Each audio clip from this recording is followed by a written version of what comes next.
Oke, selamat pagi teman-teman. Berjumpa kembali dengan Mas Bro Tegal. Ini pagi saya bikin video karena habis subuh saya baru bisa tidur. Banyak kegiatan malam yang saya lakukan. Saya akan memberikan motivasi untuk kalian semua saja. Di dalam dunia kripto itu harus kalian pelajari. Namanya investasi kripto itu naik dan turun. Ya, ingat ya, rezeki itu dari Allah Subhanahu wa Ta'ala, bukan dari Mas Bro. Jadi ketahuan iman kalian, yang komen jelek, yang fakut, yang grundel, yang tidak sabaran, bilang nggak cuan, semua grup lagi nggak cuan. Grup Mas Bro lagi nggak cuan.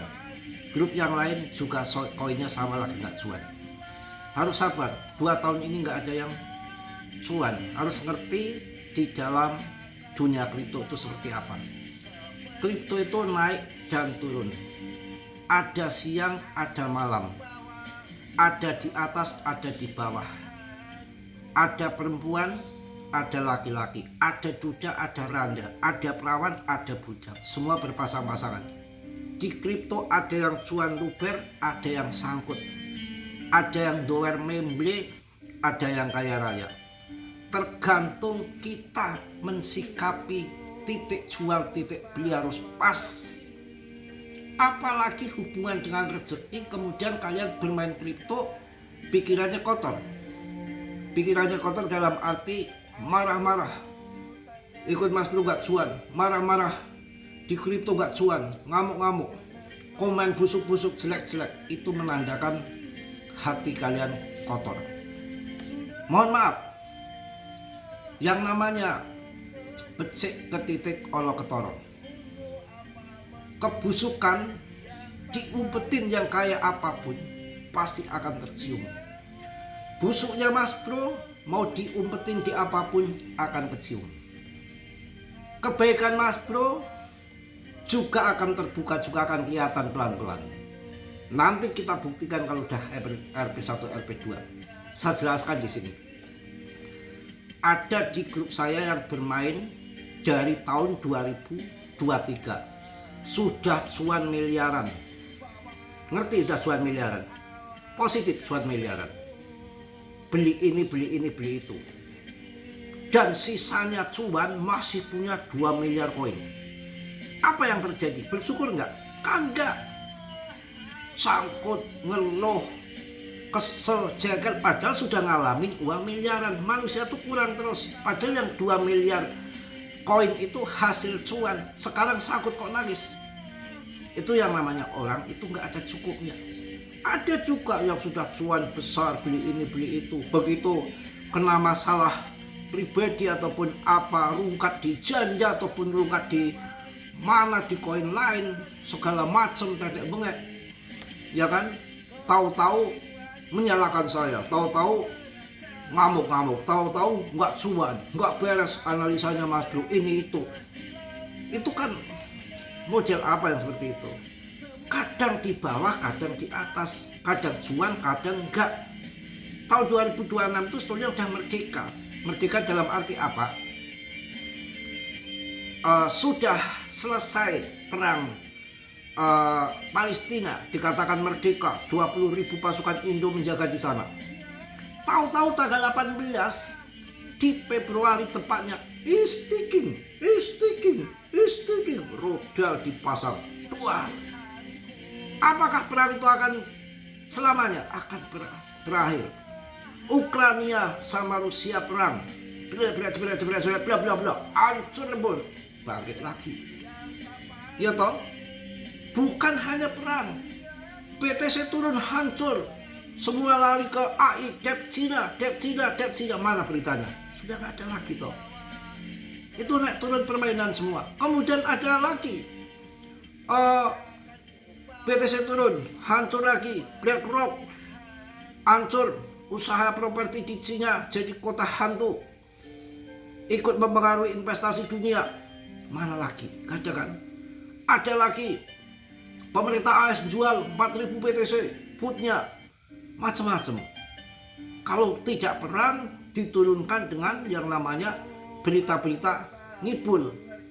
Apalagi banyak sekali tiba-tiba Trump sudah pasang shot tingkat dewa, cuannya banyak, pasang shot tingkat dewa. Tahu-tahu dia bermain tarik,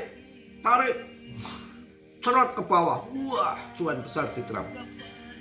Juga Trump ada ruginya berapa miliar kemarin, 750 miliar kalau dihitung dalam setahun ruginya itu. Dia menang shot waktu dia bikin tarik perdagangan, tapi dihitung totalnya dia 700-an miliar. Trump saja rugi. Ada sangkut, ada enggak. Trump masih kalah sama BlackRock. Yang menang BlackRock, yang gunting-gunting duluan. Makanya dalam dunia kripto itu sebuah sabar loh. Ngomong ikut Mas Bro nggak cuan, rungkat. Yang masuk tahun 2026, tahun 2025 ya belum cuan. Yang masuk tahun 2024 ya bonyok. Tahun 2023 masuk, pas cuan besar di tahun 2024 di bulan 11 naik 0,43. Disitulah saya udah infokan TP 01 TP bertahap, 02 TP, 03 TP, 04 TP. Ya cuan, nah 04 pada masuk. Ini turun gini nih, kendor. Food di mana-mana. Komen pada bobrok bonyok semua. Nggak cuan, ini tetek segala macam. Apa yang terjadi? Pelangap pelongo kayak kebun nggak mau masuk. Tapi nanti ketika 01, 02, 03, 04, 1 rupiah, 2 rupiah, pada jebret-jebret masuk. Banyak japri Mas Bro, ratusan japri kali satu hari. Mas Bro saya mau masuk gimana ini? Ada dana 200 juta, ada dana 1 miliar, ada dana setengah miliar, ada dana 50 juta. Gimana Mas Bro masih bisa cuan nggak? Undulnya anjlok. Ya usah, selalu saya bilang risiko tanggung sendiri. Saya udah nggak merekomendasikan masuk. Waktu di 03, 04, 04 itu banyak japri, tapi saya bilang kan risiko tanggung sendiri. Bisa saja di 04 naik sampai 1 rupiah. Yang namanya prediksi bisa saja nggak jadi turun, bisa saja juga dibanting ke bawah. Tapi saya nggak tanggung jawab kalau masuk kemudian RP1 kalian untung cuan, tapi kalau dibanting ke bawah saya nggak risiko. Karena apa? Saya bahas dari masih murah di kosong sekian di tahun 2023 dengan market cap MC-nya cuma 3,5 triliun. Kok kemarin menjadi 160 triliun, artinya sudah naik 45 kali lipat. Saya mulai TP bertahap. Kalian kalau mau masuk game, adik saya harga murah tahun 2023 saya suruh masuk, itu nyipir nggak mau. Masuknya di Shiba sama Baby Doge, walaupun adik sendiri nggak mau. So setelah naik 04 baru dia terbelalak matanya. Mas mau masuk mas, sudah tinggi resiko, nunggu turun ya. 04 dia mau masuk, waktu murah nggak mau, kemudian nunggu turun ya. Ini gimana mas, sudah turun 03, silakan masuk 03. Kalau rugi ya salah sendiri. Sekarang apa? Ya pelangap pelongo dia masuk di 03. Itu adik saya sendiri masuk 03. Jadi saya nggak ngomongin orang jauh. Adik saya sendiri ketika harga tinggi FOMO. Jangan duitnya banyak dia. FOMO. Kalau pas harga murah kayak gini nggak mau masuk. Tambah muatan tuh nggak mau, justru waktu ini DCA. Ya jadi kripto itu ada yang cuan besar, ada yang membeli besar. Tergantung Martini Mardiat titik beli titik jual, apalagi PP BTC pun yang masuk di 2,1 miliar sekarang rungkat. Iya toh? Ya masuk sekarang tinggal gini aja caranya. Harga masuk di harga 500 juta setengah miliar, kok bisa bangkrut? Sekarang harganya sampai 2 miliar kemarin. Ada yang masuk di 500 juta setengah miliar. Tetangga saya ini ngamuk-ngamuk karena pas perang Ukraina dibanting ke 400 juta. Ngamuk dia di 400 juta dijual. Saya udah ngomong, udah turun holding saja. Ketika ketemu sama saya sekarang saat sipir tuh harganya 1 miliar mau apa? Itu titik jual titik beli harus pas. Ada yang masuk di 1,5 miliar kok cuan karena dia jual di 2 miliar. Itu bunyi lagi. Ya kan? Tetangga saya juragan rongsok masuk di 500 juta. Pas itu perang Ukraina turun jatuh. Harganya 400 juta, ngamuk-ngamuk ke saya. Udah saya jelasin ini investasi naik turun. Ya awalnya begitu. Setelah beli 500 juta turun ke 400 juta, goyang, ngamuk-ngamuk ke saya. Udah jual, putus dari saya. Habis itu harganya 2 miliar. Ya kan? Itu. Tapi ada yang masuk di 1,5 miliar kok cuan, karena jualnya pas bener di 21 miliar. Ada yang naik, ada yang jual, ada enggak dalam kripto biasa. Saya tuh punya banyak, namanya juga saya udah membernya 20.000. Saya tahu persis ada orang yang sudah cuan ratusan juta miliaran. Banyak. Itu. Duitnya sudah kantongin, beli mobil, beli ini. Dan bahkan masih punya koin banyak. Ketika turun, udah rusak pikirannya, hatinya rusak, menilai saya bobrok. Tidak mikir kemarin sudah dikasih cuan gede, turun ya biasa, nggak bisa kita ngaceng terus cuan terus nyupang nuyul ngepet sana ke Gunung Kawi. Ada turun ada naik. Jangan main kripto kalau yang nggak tahu kripto, yang nggak paham tuh jangan main, nggak mau resiko jangan main. Gitu loh. Semua ada risiko kok. Jualan apapun ada risiko. Mas Bro itu pernah semua dagang ini ada risiko. Saya punya berapa dulu? 13 konter Jakarta. Karyawan satu konter itu 4-5 orang. Bos saya dulu. Habis tahun 98. Itu paman saya, saudara, ponakan semua tarik Jakarta untuk jaga konter saya. Katanya Mas Bro ini kerja dulu BSD. Ini cerdasnya saya. Sambil kerja saya melihat apa yang potensi di situ. Yang lagi rame apa, yang modalnya nggak besar apa, belanjanya di mana, cara sewa tempatnya seperti apa, negonya kayak apa, saya pelajari. Sambil saya kerja, pas off saya buka konter di sana-sana. Gitu. Bukan hanya kerja, karena kerja saya ringan, makan gaji buta, petadang peteteng sebagai pengawas, paling-paling ngudain cewek, nongkrong di kasir, isinya perempuan semua depan-depan store kok. Security-nya aja perempuan, semua banyak perempuan, lakinya bisa dihitung, paling cleaning service, ya kebanyakan perempuan. Jadi sambil kerja, saya itu sambil menyelam sambil minum air, minum susu sambil menyelam sambil minum susu. Jadi di dalam mall itulah yang membesarkan saya. Tahu di mall, kerja di mall itu saya jadi tahu. Oh ini sewa konter begini. Oh ini belanjanya dari sana. Oh cara karyawannya begini. Karyawannya itu nggak digaji, tapi gajinya lebih besar daripada gaji bulanan. Karena mainnya main sales komisi. Jadi lebih gede daripada ini. Makanya sampai nggak karyawan pun dia mau jualin. Saya awalnya jualan itu juga saya kan kerja kan paling jam setengah hari udah pulang, jam 4 pulang lah ya, jam 3 pulang, ada 2 shift kalau mall kan, jam 4 pulang. Ada temen yang kerja di konter ya macam-macam, ada elektronik, kayak banget. Saya ikutlah jualan di sana, bebas itu kalau mau jualan. Oke, nanti satu barang dapat sekian ya, jualin aja. Saya bukan karyawan, saya jualin saja. Jual ini. Langsung dikasih cash di situ.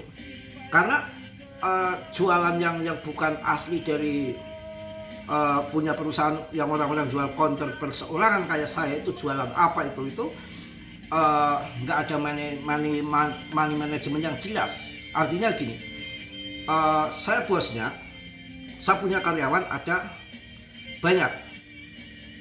Nanti barang masuk saya harga 10.000 masuk saya, kalian sudah dapat komisi 40%. Kalau bisa jual lebih dari itu, berarti itu di luar omset yang disetorkan ke saya. Makan lo sendiri, itu kawan. Jadi kalau jual barang harga 10.000 masuk ke saya, dia bisa jual 15.000 walaupun di mall. Tawar-tawaran, coba itu di Mangga 2 itu. Wah, kayak saya belajarnya di Mangga 2. Kenapa di Mangga 2? Yaitu untuk jadi sales, makanya saya bisa ngoceh jadi males jadi sales. Ini kalau ingat teman-teman saya pasti pada ketawa ini. Pas itu Doka kan macam-macam, ada antena TV, ada remote, ada macam-macam, Sega, game, PlayStation pada waktu itu. Tapi ada yang namanya Plastic Bay. Plastic Bay itu sekotak gini kuning, racun tikus. Itu promosinya apa? Itu yang membeli itu sekali beli itu jutaan kawan. Itu untuk hotel-hotel, untuk mall-mall. Promosinya apa? Bapak, silakan. Oh, beral. Saat aja dijual aja. Racun tikus mati kering tidak bau. Racun tikus mati kering tidak bau. Pasti teman saya banyak tahu. Racun tikus mati kering tidak bau dan tidak mati di sembarangan tempat. Tidak mati di sembarangan tempat. Matinya kering dan tidak bau. Mana ada mati kering tidak bau? Itu promonya. Pokoknya radius 100 meter tikus akan mencium, langsung dimakan itu. Tikus langsung mati. Komplain lah, ada yang komplain. Mas ini macam-macam. Baunya minta ampun, mati. Tikusnya mati pak. Mati, iya tapi bau mas. Katanya matinya kering tidak bau dan tidak di sembarangan tempat. Mencari tempat air got.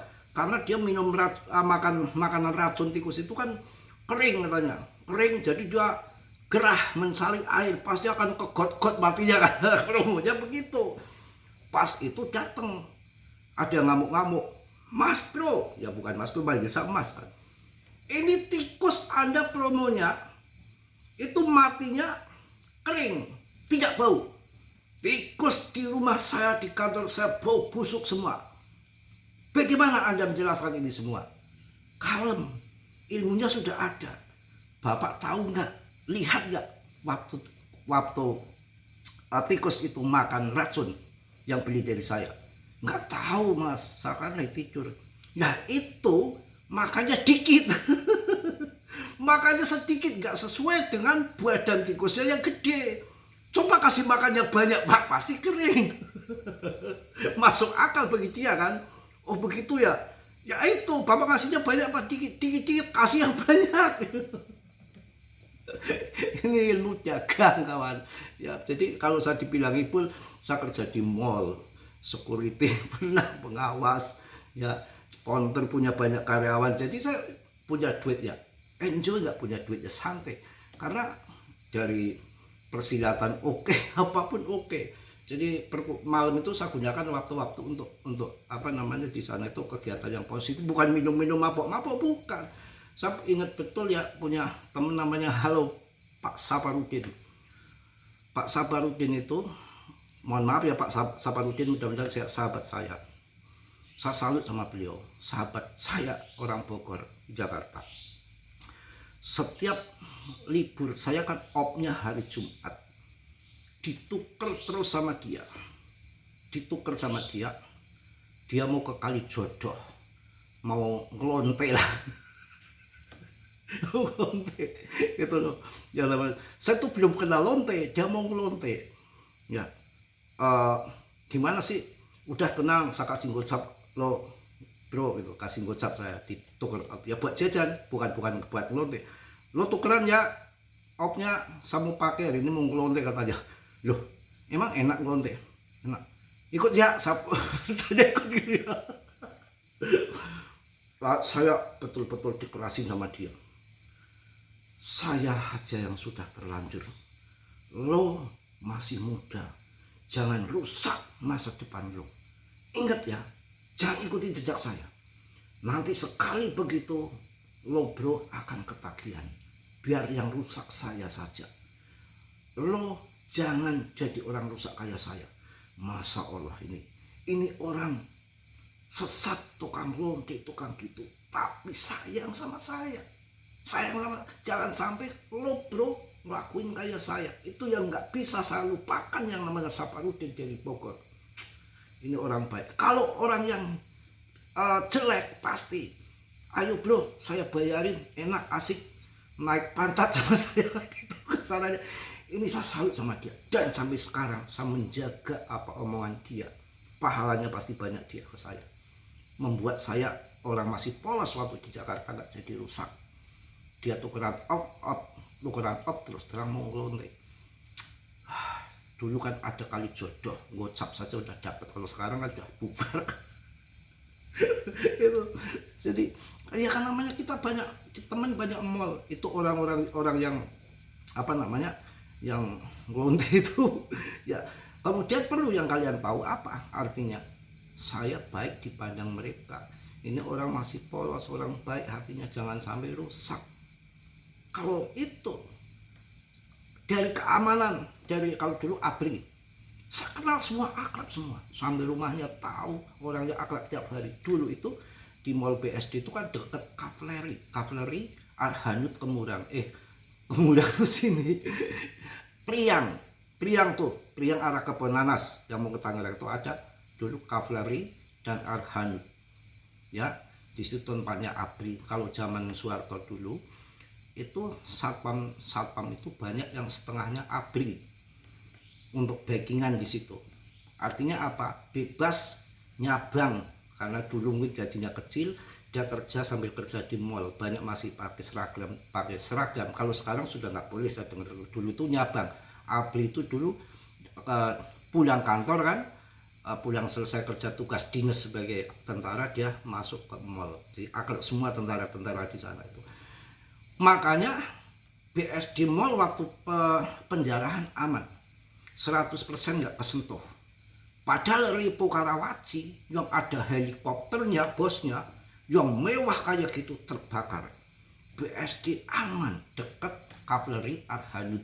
Di situ tank muterin. BSD Plaza itu diputerin tank perang. Itu yang terjadi pengalaman saya kalau di Mas Bro Ngibul pagi-pagi ini panjang ya, pas weekend ini.